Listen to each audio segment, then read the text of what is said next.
లేకపోతే make in India, whatever the name we are giving, ఏ పేరైనా పెట్టుకున్నా ఆ భావాన్ని పెంపొందించడం లేకపోతే దాన్ని ఇంజెస్ట్ చేయడం భారతీయుల మైండ్స్లో. ముఖ్యంగా ఏంటంటే నేను ఒక రిపోర్ట్ నిన్న మీరు చూసే ఉంటారు, యువత అంటే మన దేశంలో పనిచేసే యువత 66% ఉన్నారు, 64 సబ్జెక్ట్ కరెక్షన్ 66%.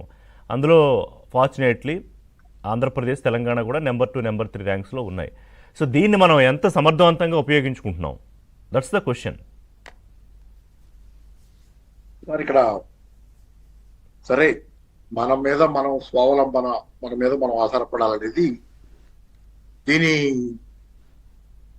మోడీ గారు అధికారంలోకి వచ్చిన తర్వాత దీనికి ఈ ఆలోచన స్టార్టింగ్ పాయింట్ గా ఒక రకంగా 2014 September 24 make in India launch అయింది. ఆ రోజు లాంచ్ అయిన రోజు సరే మేక్ ఇన్ ఇండియా లాంచ్ చేశారు, ఈవినింగ్ టైంలో ఎప్పుడు లాంచ్ చేసినట్టున్నారు. అది ఆ తెల్లవారే 25 సెప్టెంబర్న ఈ న్యూస్ తో పాటు బిజినెస్ స్టాండర్డ్ పత్రిక తన ఫస్ట్ పేజీలోనే కింద పెద్ద స్టోరీ వేసింది. అది ఇన్సైడ్ కంటిన్యూ అయింది ఆ స్టోరీ.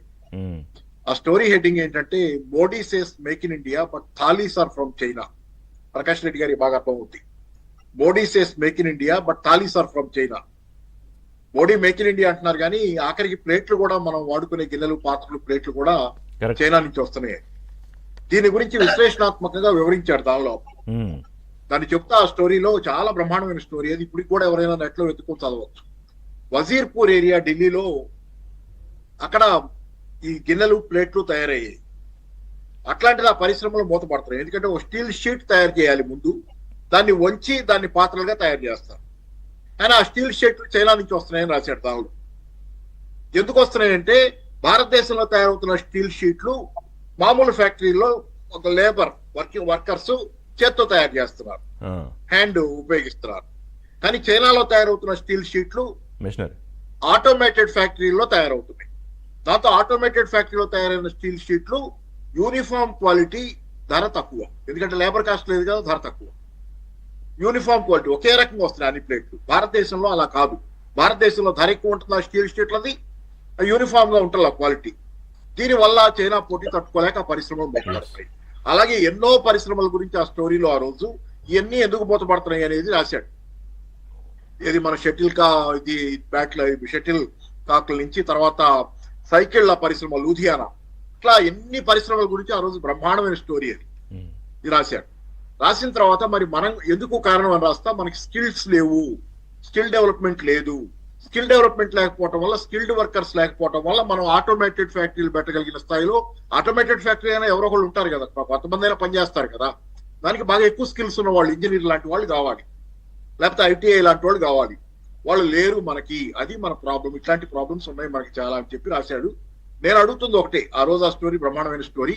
ఆ రోజుకి ఈ రోజుకి ఎంత తేడా వచ్చింది ఈ విషయంలో? 2014 September 24 make in India launch అయిన తర్వాత సుమారు 11 ఏళ్ల తర్వాత ఎంత తేడా వచ్చింది అనేది, ఎంత తేడా వచ్చింది, ఎందుకు జరగలేదు, స్కిల్ డెవలప్మెంట్ ఏ స్థాయిలో సాధించాం, ఇప్పటికీ దాని గురించి మాట్లాడుతూనే ఉన్నాం.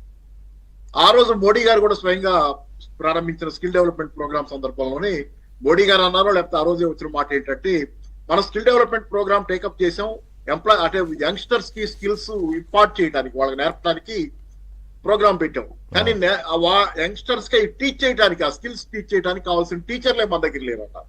అవును, స్కిల్డ్ టీచర్స్, స్కిల్స్ నేర్పగల టీచర్లే. ఇన్ని కొరతలు, సో మచ్ ఆఫ్ ఈ 11 ఏళ్లలో ఏం జరిగింది? Big question.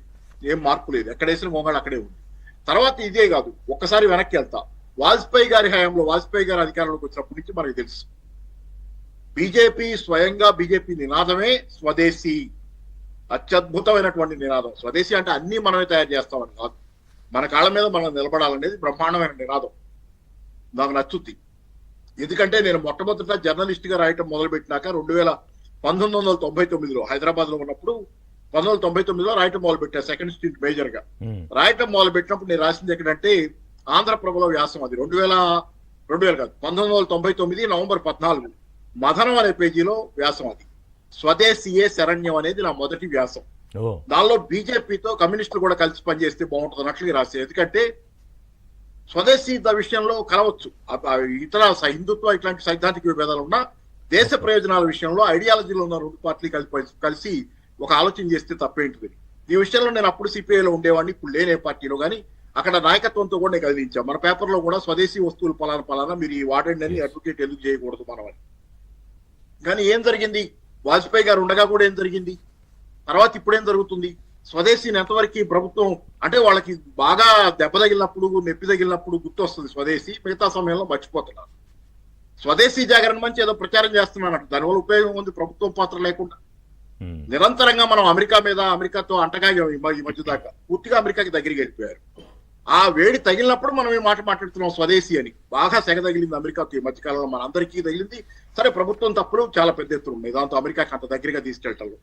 దీనివల్ల మనం స్వావలంబన దెబ్బతిని పూర్తిగా అంటే మనం రాజకీయాలు ఎక్కువ ఆలోచించినంతగా ఆర్థిక వ్యవస్థ గురించి ఎక్కువగా ఆలోచించలేకపోయాం. మనకి చైనాతో సంబంధాలు సరిగ్గా లేవు, సరిహద్దు వివాదాలు ఉన్నాయి.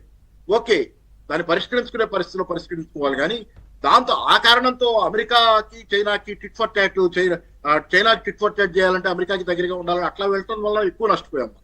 ఏమైంది ఇప్పుడు? మళ్ళీ మన షాంఘై కోఆపరేషన్ ఆర్గనైజేషన్ సమావేశానికి చైనా వెళ్ళారు మోడీ గారు. దాన్ని పెద్ద 7 ఏళ్ల తర్వాత వెళ్ళటం, అదంత పెద్ద న్యూస్ అయింది. తర్వాత మళ్ళీ అటు పక్క నుంచి ట్రంప్ భయపడ్డాడు, నిజమే చైనాకి దగ్గర అవుతారని వీళ్ళెవరు. దీనివల్ల మనకు ఉపయోగం, భయపడి నా మిత్రుడు మోడీ అని చెప్పి అంటే మళ్ళీ నా మిత్రుడు మోడీ, నా మిత్రుడు ట్రంప్ అని చెప్పి ఇది బాగుందా? అంటే మనం హుందాగా ఉండాలి కదా, తగదా పెట్టుకోమని చెప్తున్నా అమెరికాతో. మనం అంతగా పోవటం ఎందుకు అటు? మనం ఇప్పుడు ఏంటంటే మన ఆర్థిక వ్యవస్థ మనమే సమ్మరైజ్ యువర్ అనాలిసిస్ అంటే కేవలం నినాదాలకో మాటలకో పరిమితం అవడంలో ఉపయోగం ఏంటని, అంతే కదా? రైట్. ప్లస్ రాజకీయాలు ఎక్కువ ఆలోచిస్తున్నాం. చైనా పని పట్టాలని మామూలుగా ఏంటంటే సహజంగానే బీజేపీకి కమ్యూనిస్టులకి వైరుధ్యం ఉంటుంది. చైనా కమ్యూనిస్ట్ దేశం, కొంత సరిహద్దు వివాదం మన విషయంలో ఎవరికి విభేదాలు ఉండవు, బీజేపీతో ఎవరికి విభేదాలు ఉండవు. గాల్వాన్ గానీ